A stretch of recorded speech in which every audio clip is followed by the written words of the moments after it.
tells us that the experiences we have in the first years of our lives actually affect the physical architecture of the developing brain.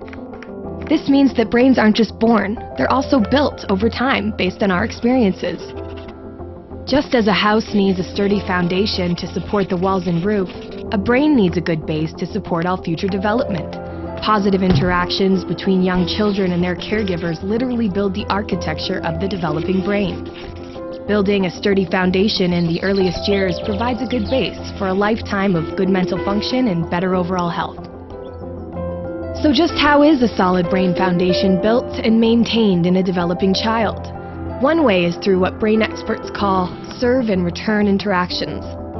Imagine a tennis match between a caregiver and a child, but instead of hitting a ball back and forth across a net, various forms of communication pass between the two. From eye contact to touch, from singing to simple games like peekaboo. These interactions, repeated throughout a young person's developing years, are the bricks that build a healthy foundation for all future development. But another kind of childhood experience shapes brain development too, and that's stress. Good kinds of stress, like meeting new people or studying for a test, are healthy for development because they prepare kids to cope with future challenges. Another kind of stress, called toxic stress, is bad for brain development. If a child is exposed to serious ongoing hardships like abuse and neglect, and he has no other caregiver in his life to provide support, the basic structures of his developing brain may be damaged. Without a sturdy foundation to properly support future development, he is at risk for a lifetime of health problems, development issues, even addiction. It's possible to fix some of the damage of toxic stress later on, but it's easier, more effective, and less expensive to build solid brain architecture in the first place.